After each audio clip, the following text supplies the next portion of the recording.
లో ఒక కావుడిని చూస్తాను, 10 పాయింట్ రాసుకుంటాను. మిగతా వాళ్ళు ఏం చేస్తారు తెలుసా? వినేస్తాను. లాస్ట్ అడుగుతాను, 8 పాయింట్ గుర్తున్నాను. అక్కడి నుంచి స్టార్ట్ అవుతుంది. మీరు నిజంగా ఫోకస్గా ఉన్నారా లేదా? మీరు కొంతమంది రాస్తున్నారు, కొంతమంది నోట్స్ కూడా రాస్తున్నారు. కొంచెం పిలిచారు, అసలు పిలిచారు, వచ్చేసాను. కనీసం నోట్బుక్ కూడా తీసుకున్నాను, రాసుకున్నాము, ఆలోచిద్దాము. మేబీ లైవ్ వెళ్తుంది, రికార్డ్ చేసుకున్న తర్వాత రాసుకున్నాం అనుకుంటే అది వేరే సంగతి. అది కూడా నేను ఐడియా చెప్పేసాను. కాబట్టి మినిమం థింగ్ ఏంటి అంటే, ఒక ప్రోగ్రామ్కి వచ్చాం, ఏదైనా పాయింట్ ఉంటుందేమో అది కూడా ముందే అనౌన్స్ చేస్తుంటారు. అదేంటంటే రెగ్యులర్ ప్రసంగం కాదు, ఇది ఒక మోటివేషన్, కెరీర్ గైడెన్స్ అని చెప్పి ఉంటారు. కాబట్టి ఖచ్చితంగా ఏం చేస్తారు, స్కూల్కి వెళ్ళినప్పుడు నోట్బుక్ ప్లాన్ తీసుకొస్తారు కదా, అది కూడా తెచ్చుకోవాలి. కాబట్టి ఏమవుతుంది అంటే, చాలా చులకన స్వభావం మనకు ఉంటుంది. మీరు తేలిగ్గా తీసుకునే స్వభావం వల్ల కూడా మనం సక్సెస్ సాధించాలి. ప్రతిదాన్ని ఈజీగా తీసుకోవాలి. కాబట్టి గుర్తుపెట్టుకోవాలి, నన్ను నేనే చులకన చేసుకోవడం అంటే ఆరోగ్యం నా తలాంతులు ఏంటో నాకు తెలియకపోవాలి. ఏంటి ఈ తర్వాత నా టాలెంట్స్ నాకు తెలియకపోవాలి.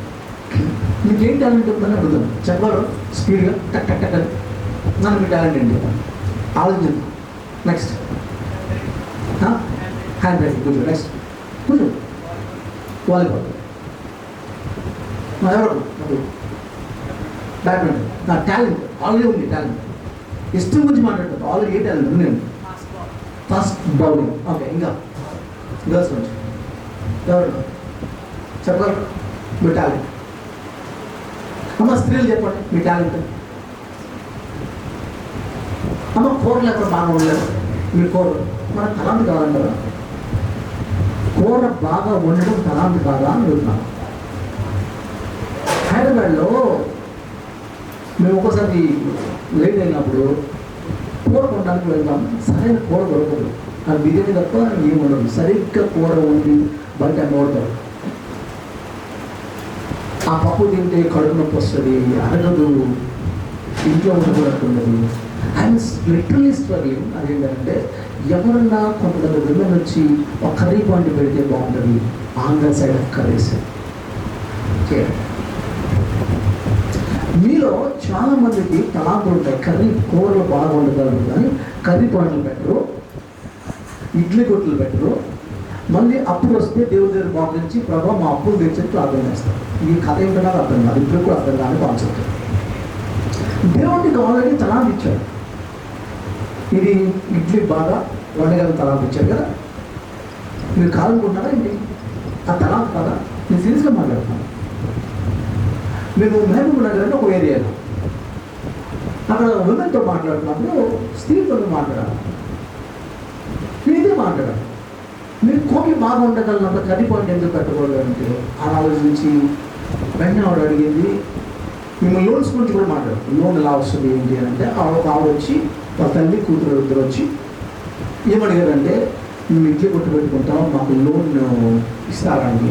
ఎంత అవుతుందమ్మా ఇడ్లీ కొట్టు పెట్టుకోవడానికి అంటే సుమారు 15,000 లోన్. నేను అక్కడ లోన్ కూర్చొని డబ్బు ఇచ్చేసాను, పోలీసు. మొన్న తెలిసిన విషయం ఏంటంటే, వాళ్ళు 2 పాయింట్స్ పెట్టేశారు ఇడ్లీ కొట్టి.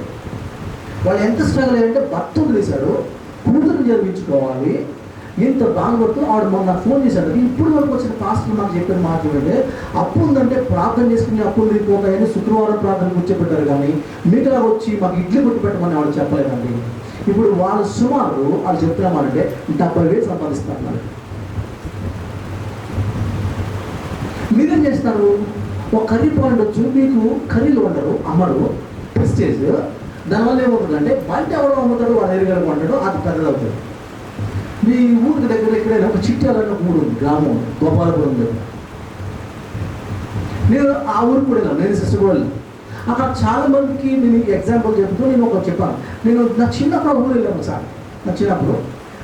మళ్ళీ ఒక 20 సంవత్సరాల తర్వాత నేను వెళ్ళడం తెలుసు. నేను చెప్పాను, చిన్నప్పుడు ఇక్కడ ఉన్నప్పుడు నాకు ఇప్పుడు కూడా ఇష్టమైందంటే, నేను ఎంత కార్లో వెళ్ళినా రోడ్డు పక్కన చిన్న అమ్ముదారు కదా, కొన్ని ఇడ్లీలు అమ్ముదారు కదా, అది ఇష్టం నాకు. ఎందుకంటే కారం చట్నీ కారం ఉండదు, బాగుంటుంది, పచ్చగా ఉండదు ఇడ్లీ, నాకు ఇష్టం. అక్కడ ఆగి తింటాను. ఈ పెద్ద కోసం తినను, నాకు నచ్చదు. సో నాకు అలవాటు.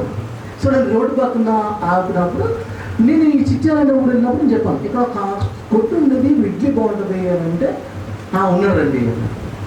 అని విషయం ఏంటంటే నాకు మార్నింగ్ బ్రేక్ఫాస్ట్ అక్కడ తీసుకురానంటే అది తీసుకొచ్చాను. 4 ఇడ్లీ 20 రూపాయలు ఉంటాయి. చిన్నప్పుడు 4 ఇడ్లీ 5 రూపాయలు అమ్మేవాడేమో, అది గుర్తులేదు. కానీ ఇప్పుడు 20 రూపాయలు అమ్ముతాము. నేను అన్నాను, ఇప్పుడు ఏం చేస్తున్నారు మా మీరు ఎందుకు అక్కడే కొండారా అని అడిగారు. అక్కడే కొండామండి.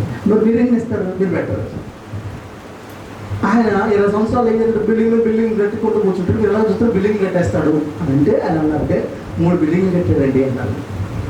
వీళ్ళందరూ కూలికొని వెళ్తున్నారు. ఇంకా ఆయన మాత్రం 3 బిల్డింగ్లు కట్టుకున్నాడు. అంటే ఏంటి? మీ తలాంతు మీరు గమనించకుండా మీరేం చేస్తారంటే మీకు ఎక్కడ తలాంతు లేదో దాని మీద ఫోకస్. నేను ఒక సాఫ్ట్వేర్ అయితే బాగుంటుంది, లేదా కలెక్టర్ అయితే బాగుంటుంది అని మీరు కూర్చొని ఏం చేశారు? మీరున్న తలాంతుని మర్చిపోయారు. అదేనా? తలాంతు మర్చిపోయి ఏం చేశారు అంటే మీరు తలాంతు కాని ఏరియాలో మీరు ఫలించాలనుకుంటున్నారు. అది తప్పు, అది అవ్వదు. బయటకే దేవుడు మీకు ఇచ్చిన తలాంతుని మీరు ఉపయోగించుకోకపోతే దేవుడు ఎక్కడతాడు? 5 తలాంతులు ఇచ్చిన వాడు 10 చేసుకున్నాడట. 3 తలాంతులు ఇచ్చినవాడు ఏం చేశాడట? ఆర్డర్ చేసుకున్నాడు. 1 తలాంతు వచ్చినాడు ఏమి చేయగలే కప్పెట్టేశాడు. రోడ్డు తిరుగుతూ కూర్చున్నాడు. ఈ తలాంతు ఈ టాలెంట్ ఏం చేసుకోను అని ఖాళీగా కూర్చుంటే ఏసు ప్రోగ్రామ్ అంటే వాళ్ళ దగ్గర తీసేసుకుని జైలు వేయండి ప్రభు చెప్పాను కదా. మీరు ఇచ్చిన తలాంతు ఎవరైతే అభివృద్ధి పరచలేదో దేవుడు రేపు దాని గురించి ఎక్కడ న్యాయ తీర్పు సింహాసనం దగ్గర కూర్చున్నప్పుడు నీ తలాంతు గురించి ఎక్కడ నీకు కూర బాగా ఉండే టాలెంట్ ఇచ్చాను, కర్రీ పాయింట్ పెట్టలేదు. మీ కూర పెట్టకపోవడం వల్ల ఎవడో కూర కల్తీ కూర అమ్ముతా ఉన్నాడు. వాళ్ళ వల్ల స్టమక్ అప్సెట్ అయ్యి ఈరోజు భారతదేశంలో ఇన్ని హాస్పిటల్స్ ఎవరు కట్టారా అని అంటే మన KFCలే కట్టినాయి, ఈ కూర పాయింట్లే కట్టినాయి. వేరే వాళ్ళు వచ్చి హాస్పిటల్స్ చేయండి. ఎందుకంటే కల్తీ చేయడం వల్ల హాస్పిటల్స్ పెట్టారు. ఇది ఒక బిజినెస్.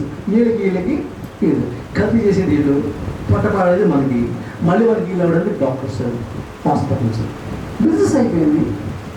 ఇప్పుడు ఆ వ్యవస్థని విమోచించడానికి దేవుడు నిన్ను పిలిచాడు. కాబట్టి ఫుడ్ ప్రొడక్షన్ పాడైందంటే ఫుడ్ని విమోచించడానికి వీళ్ళు కావాలి దేవుడు. అది కూడా విమోచన కార్యం. పాపం వల్ల పాడైపోయింది, బిజినెస్ పాడైంది, వ్యవస్థ పాడైంది, ఫుడ్ పాడైంది. ఆర్గానిక్ ఫుడ్ ఏమైనా దొరుకుతుందా బయట? ఆర్గానిక్ ఫుడ్ ఏమైనా దొరుకుతుందా? మీరు తింటున్న పుచ్చకాయలు ఇంజెక్షన్ ఇస్తారు. ఎక్కడగా ఉంటుంది యాపిల్ వ్యాక్స్ కోటింగ్, ఏది కలిపి అన్నీ కలిపి. లాస్ట్ టైం నేను మీరు నల్లజర్ల దగ్గర ఉంది కదా, అక్కడ ఒక తమ్ముడు ఉన్నాడు. ఆ తమ్ముడు మినిస్టర్ నాతో పాటు ఉంటాడు. తమ్ముడు అగ్రికల్చర్ ఆఫీసర్. లాస్ట్ టైం నేను ఆ తమ్ముడిని పిలిచి గుంటూరులో అనుకుంటా నేను పిలిచినప్పుడు తను కూడా రానన్నా అన్నాను. సో దాంతో మాట్లాడిపించినప్పుడు తనతో చెప్పాను. తను నేను ఇంటర్వ్యూ అయితే నేను చేశాను, మీటింగ్లో చేశాను. తను కూడా కొన్ని సజెషన్స్ ఇచ్చాను. తను చెప్పిన మాట ఏంటి అంటే మీరు ఏదైతే కాయగూరలు తింటున్నారో ఆ కాయగూరల మీద ఏం జరుగుతున్నారో తెలుసా? ఎలకల మందు అన్నాడు. నేను అందరిలో చూస్తుంటే మీరు విన్న తెలిసి ఎలకల మందు అన్నాడు. కొట్టిది ఏమనుకుంటారు దాని మీద? మరి ఎలకల మందుకి ఎలకలు చచ్చిపోతే మంచి తింటే కూడా చచ్చిపోవాలి, మంచిది చచ్చిపోవట్లేదు అంటే ఏముందంటే ఎలకల మందు డైరెక్ట్గా ఒక్క డ్రాప్ 4 వెజిటేబుల్స్ కలిపి 4 కాయగూరలు కలిపిన కాబట్టి చచ్చిపోవాలి. కానీ పాయిజన్ లోపల ఆల్రెడీ వెళ్ళింది. దానికి అలవాటు అయిపోతుంది. క్యాన్సర్స్ ఏమి రావడానికి కారణం అది. మీకు ఇంత స్థలాలు ఉన్నాయి ఇంట్లో, కనీసం టెర్రస్ గార్డెన్ మీద మీరు సొంతగా కాయగూరలు పండించుకొని తప్పకుండా మీరు అమలపోతే పని చేయాలి. మీ ఇంట్లో కాయగూరలు అమ్మి మా హైదరాబాద్ పంపించి మేము కొనుక్కుంటాం, నేను కొనుక్కుంటాను. సీరియస్ చెప్తాను. టెర్రస్ గార్డెన్ మొక్కలు పెంచండి, బెండకాయలు, దొండకాయలు, ఆకుకూరలు ఇవన్నీ మాకు కావాలి. ఎందుకంటే అక్కడ స్థలాలు లేవు హైదరాబాద్లో పెంచడానికి కదా. సో మీ తలాంతులు ఏంటో మీరు గమనించుకోకపోవడం వల్ల జరిగిన మిస్టేక్స్ ఇది. ఇదే చిట్యాల అన్న ప్లేస్లో వచ్చినప్పుడు మీ దగ్గర ఉన్న కొన్ని ఎగ్జాంపుల్స్ చెప్తాను. చిట్యాల అన్న ప్లేస్కి పోతే కొంతమంది విమెన్ వచ్చారు. వాళ్ళు చేసినప్పుడు అమ్మ మీకు ఏం చేస్తారంటే కూలి పని చేస్తాం బాబు అన్నారు. సరే వాళ్ళు నాకేదో తీసుకొచ్చారు, అరిసెలు, పాపండులు, సున్నులు తీసుకొచ్చి కూర్చున్నారు. స్త్రీలందరూ కూర్చున్నారు, మాట్లాడుతున్నారు, వాళ్ళతో మాట్లాడతాం. అందరూ కూలి పని చేసుకునేవాళ్ళు. చేస్తుంటే అప్పుడు నేను ఎంత ఇస్తారు జీతం అంటే వాళ్ళు చెప్పారు 250 రూపాయలు. అదేంటమ్మా గవర్నమెంట్ మీకు 650 ఇవ్వమని చెప్పింది. 650 ఇవ్వాలి రోజు కూలి 8 గంటలు కష్టపడి, కానీ 250కే కూలి పనికి వేస్తాం. వాళ్ళు చెప్పిన మాట అంటే మేము చేయమంటే 650 ఇవ్వాలంటే అది అవసరం లేదు అని చెప్పి వాళ్ళు ఏం చేస్తారంటే బీహార్ నుంచి వ్యక్తులు తీసుకున్నారండి. వాళ్ళు 150కి 200 రూపాయలు కూడా పనిచేసేస్తారు. అందుకని ఏం చేయాలంటే మాకు వేరిస్తే లేదు, అందుకని మేము 250 కూర్చున్నాం. లేదు మీకు కాదంటే వస్తారు బీహార్ నుంచి తీసుకొచ్చేస్తాం. మేమన్నా అంటే సరే అమ్మా అయితే పని చేయండి. మీరు 8 గంటలు కష్టపడుతున్నారు. ఎక్కడ కష్టపడుతున్నారు? రాంగ్ ప్లేస్లో కష్టపడుతున్నారు. ఇదే కష్టం రైట్ ప్లేస్లో కష్టపడితే బాగుంటుందంటే మాకు తప్పేమి కాదు. నేనేమన్నానంటే అయితే పని చేయండి. అదేంటంటే మీరు పాపండి ఉంటారు, సున్నుండి తీసుకొచ్చారు, ఎంత అవుతుంది అన్నారు. నేను చెప్పాను నాకు ఆయిల్ ఒకసారి ఉపయోగించాలి, 2సారి ఆయిల్ నూనె ఉపయోగించుకోవాలి, ఆర్గానిక్ బెల్లం కావాలి. ఇలాగా నాకు సున్నుండి వేస్తే ఎంత అవుతుందంటే ఆ కేజీకి 300 అవుతుందండి సున్నుండి. సరే ఒక 40 కేజీలు పంపించాను. 40 కేజీలు ఆర్డర్ చేశాను. చేసి మా చర్చ్లో అనౌన్స్ చేశాను, హైదరాబాద్ చర్చ్లో. ఏమనంటే ఇది విమెన్ని ఎంకరేజ్ చేసేది. మీరు ఎలాగ స్వీట్స్ కొనాలంటే బయట 600 పెట్టుకుంటారు హైదరాబాద్. కాబట్టి ఇది ఆర్గానిక్తో చేసింది కాబట్టి ఇది విమెన్కి వెళ్తుందంటే చర్చ్లో అందరూ కేజీ 600 చెప్పుకున్నాను. 600 తీసుకెళ్ళి అలాగే పాపం ఎంత అయింది? 250 ఎంత అయింది. ఇప్పుడు ఎంత వచ్చింది ప్రాఫిట్? సుమారు 350 రూపాయలు వచ్చేసింది ఒక్కొక్క కేజీకి. వీళ్ళు నెలలో సంపాదించే వాళ్ళు సంపాదిస్తున్న డబ్బు ఒక్కరోజు సంపాదించారు. సున్నుండలు చేసే తలాలు ఉంచుకొని ఇప్పుడు వరకు వాళ్ళు ఏం చేసి కూలి పని చేస్తూ కూర్చున్నారు. 250 రూపాయలు నెల కష్టపడేది ఈరోజు ఒక్కరోజులో కష్టపడే స్థాయికి వాళ్ళు ఎదిగారు. అది చెప్తే వాళ్ళు ఏం చేస్తారంటే మాకు కూడా కొంటారని ఇప్పుడు మాకు తెలుసు అని చెప్పి అర్థమైంది వాళ్ళకి. ఇప్పుడు ఏం చేస్తారంటే ప్యాకెట్లు చేసి షాప్స్కి ఇవ్వడం, వాళ్ళ హోటల్ బిజినెస్ స్టార్ట్ చేస్తారు. మీరు తలాంటి మీరు గమనించుకున్నంత సేపు మీరు ఆగే ఉంటారు. ఒకే రోజు ధనవంతులు ఎవరైతారు? ఒక ప్రాసెస్ ఉంటుంది. ఏలూరులో సైకిల్ మీద తిరుగుతూ అగరబత్తులు అమ్మేవాడు ఆయన, తెలుసు కదా. ఈరోజు ఏమయ్యాడు ఆయన? అంబికా దర్బార్ భక్తి, భగవంతుడికి భక్తుడికి ఏం సంబంధం, పెద్ద డైలాగులు కూడా మనం వేసుకొని కదా అడ్వర్టైజ్మెంట్లు విన్నాం కదా. ఇండియా గేట్ ఓపెనింగ్ మీరు ముంబైలో చూస్తే సముద్రం ఒక పెద్ద గేట్ ఉంటుంది అనమాట. ఇది బోర్డర్ దగ్గర పెడతారు, ఏదంటే వెల్కమ్ టు ఇండియా. ఆ ఒక్క బోర్డుకి వాళ్ళు 6 బోట్లు ఇచ్చారు. బోర్డుకి వెల్కమ్ టు ఇండియా రాయాలి. ఇది సైకిల్ మీద తిరిగే ఆయన డొనేషన్స్ అలా ఇచ్చారు. అన్ని రంగాల బిజినెస్లో ఊరిపోయారు, సినిమా ఇండస్ట్రీలో ఊరిపోయారు, అన్నింటిలో కూడా ఊరిపోయారు. సినిమాడు నీ తలాంతులను గమనించుకున్నంతసేపు ఇలాగే ఉంటారు. నేను ఒక ఎగ్జాంపుల్ చెప్పి నేను క్లోజ్ చేస్తాను. అదేంటంటే ఒకే ఎగ్జాంపుల్ అక్కడ నేను చేస్తాను. అదేంటంటే నేను ఒకసారి ఒక చోట మాట్లాడుతూ ఉన్నాను, విజయవాడలో అటువైపు మాట్లాడుతుంటే చాలా ఇయర్స్ బ్యాక్. ఒక అబ్బాయి నేను టాప్ అయిపోయిన తర్వాత వచ్చి, అన్న నాకు ఏదైతే చేయాలని నువ్వు మాట్లాడిన తర్వాత, కానీ దయచేసి చదువుకోమని చెప్పదు. ఎందుకంటే నేను 10th ఫెయిల్ అయిపోయి 7 సంవత్సరాలు చదువుకోలేను నాకు ఎక్కదు, కానీ నేను ఏదైతే సాధించాను. ఏం చేయాలన్నా అడిగాడు. నాకు ఎందుకు దేవుడు చిన్న ఆలోచన ఇచ్చాడు. టైంకి వెంటనే ఒక మాట అడిగాను, పని చేయాలన్నా మీ ఊరు ఎలాంటిది అంటే చెప్పాడు. మా ఊరు చిన్న టౌన్ అన్నా. కార్లు ఉన్నాయా అంటే చాలామంది కార్లు ఉన్నాయన్న.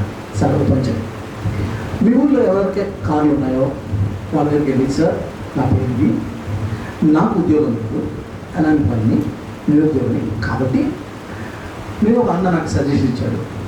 రోజు మీరు కారు వచ్చి కడిగేస్తారు, నెల ఒక 700 ఇవ్వండి. రెస్పాండ్ అయ్యారు. 10 మంది దొరికారు. ఎంత వస్తుంది? 700 వస్తుంది. నువ్వేం చేస్తున్నావు అంటే పెయింట్లు వేస్తానన్నా, అలాగే బెలూన్ డెకరేషన్కి బెలూన్ చేస్తాను. ఈ 2 కలిపి సుమారు నాకు ఒక నెలకి 7,000 వస్తుంది. సీజన్ అయితే 10,000 వస్తుంది. సరిపోతుందా అంటే లేదన్నా, అమ్మ కూలి పని చేస్తుంది, నాన్న పని చేయలేడు, మా అక్కతో పెళ్లి చేసాం, ఒక పాప బాబు, కానీ విడాకులు అయిపోయింది, బాబు కూడా పెంచాలి, సరిపోవట్లేదు, చాలా ఒక పాపలు ఉన్నారు అని చెప్పారు. నేను ఈ ఐడి చెప్పగానే తను అలా చూసి వెళ్ళిపోయాడు, ఏం మాట్లాడలేదు. ఇది అయిపోయిన తర్వాత 3 నెలలకు ఫోన్ చేశాడు నాకు, అన్న నా ఇంట్లో అంటే నాకు గుర్తు రావట్లేదు, నిజంగా నాకు గుర్తు రావట్లేదు.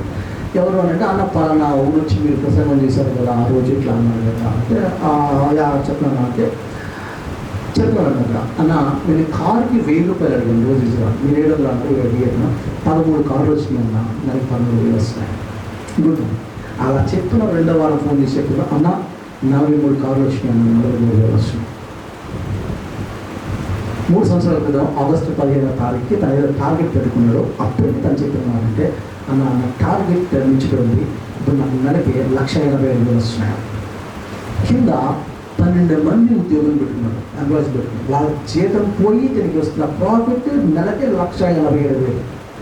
ఒక్కొక్కరికి 12,000 జీతం ఇస్తున్నాడట. తను చెప్తే అన్న నా పేదోడమ్మా, నాకు డబ్బులు వేలు తెలుసు, అందుకనే వీళ్ళందరికీ నేను జీతమే 12,000 స్టార్ట్ చేశాను.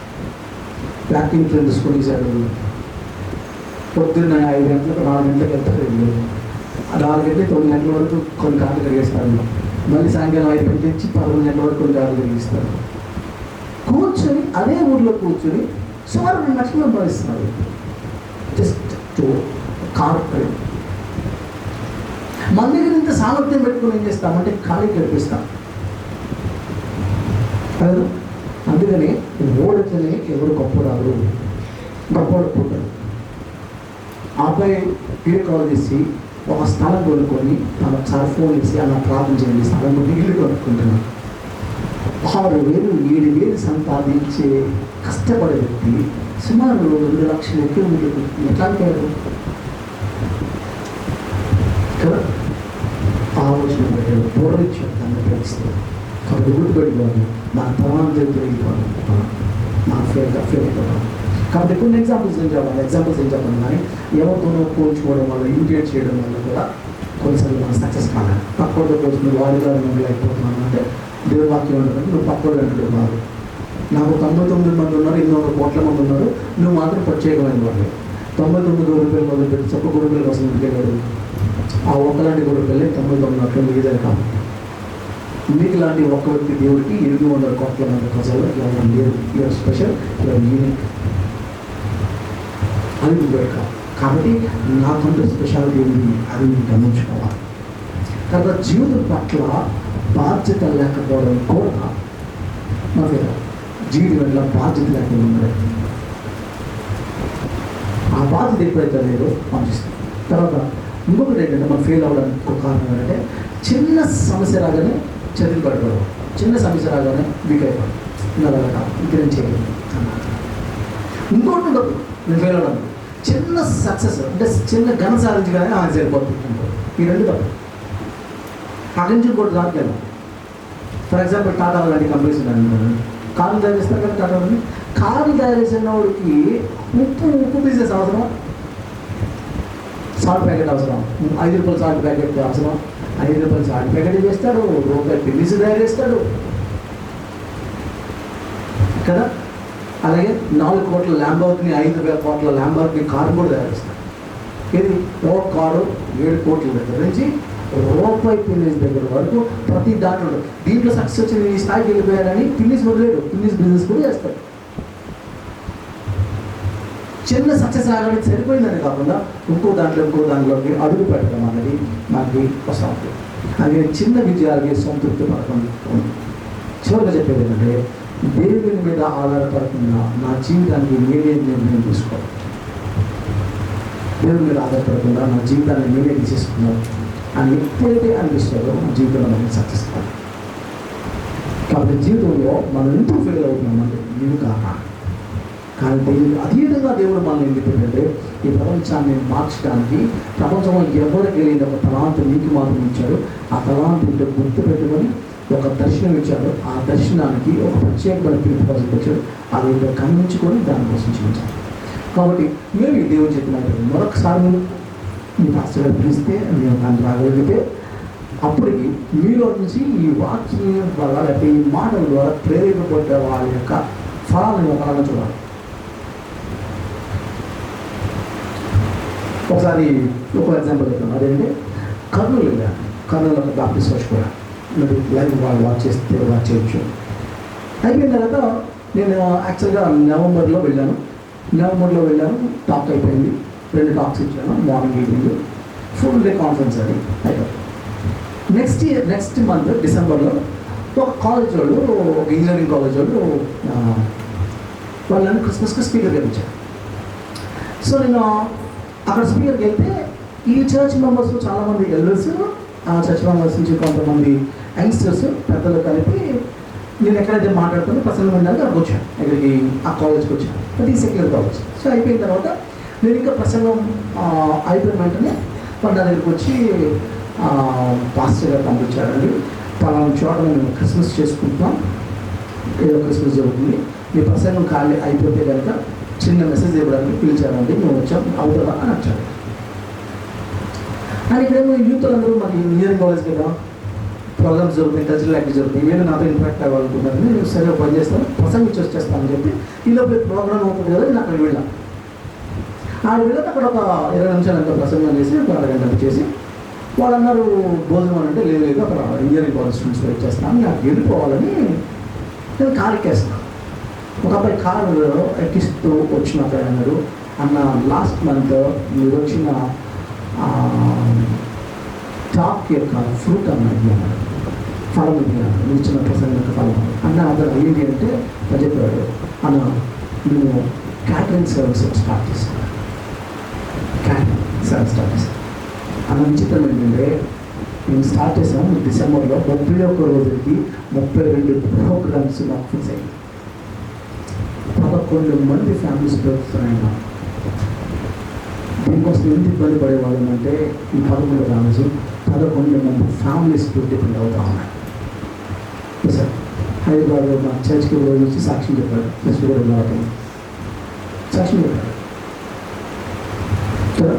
కాబట్టి ఈ విషయం మీరు గమనించి మీ సత్యాన్ని ఏదైతే నేర్చుకున్న సత్యం నేను ఒక మాట్లాడుతాను. ఈ 100 రూపాయలు ఎవరికి కావాలి? చాలా లేదు, నాకు అవసరం లేదా? ఎవరికి కావాలి?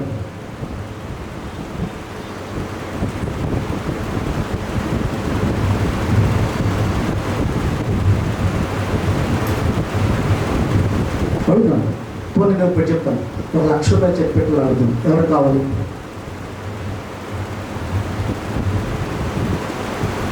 అందరికి కావాలి కదా, అందరికి కావాలి. కానీ ఎవరు వచ్చి డబ్బులు తీసుకోవాలి, అందుకే నేను డబ్బులు ఆశ ఉంటుంది. లేచి దానికోసం పరిగెడదామని ముందు ఎవరు రాదు. కాబట్టి 100 రూపాయలు నా పాకెట్లో ఉంటుంది, మీరు రాదు. కానీ 100 రూపాయలు ఎవరికి కావాలంటే ఎవరన్నా వచ్చి ముందు తీసుకుంటారని చూసారు, ఎవరు రాలేదు. యాక్షన్ లేదు, తీసుకోవాలని ఆశ మాత్రం ఉంది, కానీ క్రీన్లోకి లేచి వచ్చి ముందుకు వచ్చి 100 రూపాయలు ఐటమ్ తీసుకోలేదు. మీరు 100 రూపాయలు మీకు రావు. జీతం లేదండి, కరెక్ట్ రాదాం, అదవుదాం, కరిగిపోయి పెడేద్దాం, బిజినెస్ చేద్దాం, యాక్షన్లో మాత్రం తీసుకురా.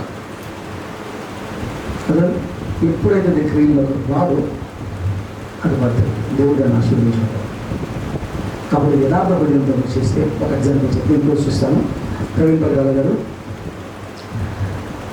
సో నేను మంచి ఫ్రెండ్స్ ఉన్నాను. అయితే అంటే ఆల్మోస్ట్ ముగ్గురు ఒకే ఏజ్ గ్రూప్ వాళ్ళ మీద గౌరవంతో నేను అన్నాను అమ్మాయిని. సో ఆయనకు ఒక దర్శనం ఉండేది. ఏంటంటే ముందు ఒక మిషనరీకి వెళ్ళాడు, పాన్పూర్ అనే ప్లేస్కి వెళ్ళాడు. నాకులో వెళ్ళిన తర్వాత అక్కడ నా ఏరియా మేము వెళ్ళాం. అక్కడ చాలామంది అమ్మాయిని పుట్టగానే వ్యభిచారం చేసేస్తాం, ప్రాస్టిట్యూషన్ చేస్తాం. అది మా కల్చర్ అక్కడ ఉంది. అమ్మాయి పుట్టగానే స్వామి ఇంకా కస్టమర్స్ ఎవరు సొంత తండ్రి సొంత అన్నమే తీసుకొస్తారు, మరి అది మీరు ఇంట్లోనే జరుగుతుంది. అలాంటి వ్యవస్థ సుమారు ఆ బ్రాంచ్ కాలంలో సుమారు 3,000-4,000 విలేజ్ చాలా అందం ఉంటారు. అమ్మాయి రోడ్డు మీద చేసి కూర్చుంటారు కదా, అలాగేస్తారు. అలా చూసి వాళ్ళని చూసి తక్కువ చెప్పాడు. వాళ్ళ రామచంద్రన్ ఆయన ప్రవీణ్ గారికి గురువుగా ఉంటాడు. ఆయన తక్కువ చెప్పారు. ఏం చేస్తాం మీ పిల్లల కోసం, ఏం చేయాలి అర్థం కాదు. ఆశ ఉంది. నాకు ఏం చేశానంటే ఈ పిల్లలు ఏం చేయాలి, ఇంతమందిని పోషించాలి, ఏం చేయాలనుకుని ఆలోచించింది. MBA చేసి సాఫ్ట్వేర్ కంపెనీ స్టార్ట్ చేశాను. డబ్బులు సంపాదించాలి, లేదంటే బోర్డులు పెట్టాలి, లేదా చదువు చెప్పాలి. అందుకే సాఫ్ట్వేర్ కంపెనీ పెట్టారు. అలా 4 కంపెనీస్ పెట్టారు. సుమారు నెలకి 12 కోట్లు సంపాదిస్తారు. 12 కోట్లు నెలకి సంపాదించారు. ఆ స్థాయికి పెట్టారు. దాంట్లో 85% ఈ పిల్లలనే ఖర్చు పెట్టేవాడు. 85%. 15% ఇటువంటి పిల్లలు కాదు, 85%. దానికోసం కనబెట్టారు. ఆ ఉద్దేశం మంచిదైనప్పుడు దేవుడు దాన్ని ఆశీర్వదించాడు. అని క్లారిటీ ఉంది, డబ్బులు సంపాదించాలి. అలాగే రామచంద్రన్ అక్కడ ఆయన చేసే పని ఏంటి అంటే, చాలా ఇయర్స్ బ్యాక్ ఒడిశాలో క్రిస్టియన్స్ని చంపేశారు. పిల్లలు చాలామంది అనాథలు అయిపోయారు. ఏం చేయలేదు, ఏం లేదు. ఆయన డిగ్రీ చదువుకున్నప్పుడు ప్రభువుని అనుకున్నాడు, ప్రార్థన చేశాడట. హైందవుడు, ఆయన వేరే విశ్వాసంలో హైందవ విశ్వాసం ఆయన ప్రభువుని అనుకున్నాడు. సత్యం వచ్చాడు. అనుకున్నాడట ఏమనంటే, నేను ఏం చేయాలని మాకు వచ్చాడు. ప్రభా పని చేయి, మీ గురించి తెలియని ఏదైనా యూనివర్సిటీలో ఉంటే, నీ గురించి తెలియదు అన్న వాళ్ళు యూనివర్సిటీ మాకు CTB అని చెప్పి ప్రార్థన చేసుకుంటే, తను ఎంక్వైరీ చేసుకుంటే పలానా యూనివర్సిటీలో, పలానా స్టేట్లో యూనివర్సిటీలో అక్కడ ఎవరు ప్రభు గురించి తెలుసుకుని లేదు అని చెప్పుకొని అక్కడ MSc జాయిన్ అయిపోయాడు. MScలో తను గోల్డ్ మెడలిస్ట్ అయిపోయాడు. తర్వాత ఫీల్ చేశాడు. అక్కడ వెళ్ళిన ఉద్దేశం చూడండి, ప్రభు కోసం ప్రజలు తన ఫ్రెండ్స్ అందరినీ ప్రభుత్వం తెలిపిస్తాడు. తన జీవిత విధానం బట్టే ఫ్రెండ్స్ అందరూ ప్రభుకి తెలుసు. అసలు ఆ సిటీలో విశ్వాసం లేదు. అలాంటి వాడికి తన జీవితం ద్వారా చూపించారు. టైం ప్రభుత్వం గురించి చెప్పలేదు, తన జీవిత విధానం వల్ల చేశారు. వాళ్ళందరూ కలిపి స్టార్ట్ చేశారు. ఆ తర్వాత ఒడిశాలో క్రిస్టియన్ చర్చ్ అక్కడికి వెళ్ళి పిల్లల్ని చూసుకుంటే సుమారు ఎంతమంది పిల్లలు వచ్చారంటే, ఎంతమంది అన్నారు, 120 మంది, సుమారు 100 మంది కూడా పిల్లలు దొరికారు. తల్లిదండ్రులు చెప్పారు, దిగులు వాళ్ళు అయిపోయారు కదా. ఏం చేయాలో తెలియదు. పిల్లలందరూ వేసుకుని వచ్చేసాడు. ఎక్కడికి? ఆయన నా ప్లేస్ ఇండోర్కి వెళ్ళిపోయాడు. ఇండోర్ సిటీకి వెళ్ళిపోయాడు. అలా చిన్న ఇల్లు కిక్కి సుక్కాడంట. 3 బెడ్రూమ్ హౌస్ ఉంటే 3 గదులు అంటే 3 బెడ్రూమ్ ఉంది, హాల్ ఉన్న దాంట్లో 100 మంది పిల్లలు అంటే ఎలా ఉంటుంది చెప్పండి. సరిపోదని ఇల్లు అమ్మేసి అవుట్స్కట్స్లో ఏదో ప్లేస్ ఉంటే అక్కడ టెంట్ వేసుకుని పిల్లల్ని కూర్చోబెట్టి పూజిస్తున్నాడు. ఎలా వస్తుంది వెళ్ళి ప్రార్థన చేస్తాడు.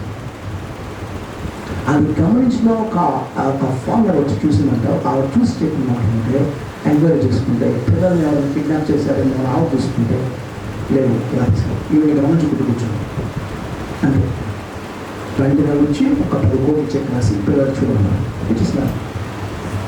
అక్కడ తాగలేదు ఆయన. రియల్ ఎస్టేట్ బిజినెస్ ఉంది. చాలా బిజినెస్ చేసి ఫెయిల్ అవుతారు. రియల్ ఎస్టేట్ బిజినెస్ ఉంది. చేసుకుంటూ మేము అక్కడికి వెళ్తే బిల్డింగ్స్ చూస్తే ఎలా ఉంటుందంటే, మనం తెలుగు ఉన్నాడు ఇంత గొప్పవాడు ఇక్కడ ఉన్నాడా మాత్రం అనిపించే స్థాయిలోకి ఆయన ఏమన్నారు తెలుసు, ఈరోజు the father of modern machines అన్నమాట. ఇక్కడ ఉన్న వాళ్ళు ఎవరు వెళ్తే భారతదేశంలో ఉన్నారు. అసలు ఆయన సేవ చూస్తుంది.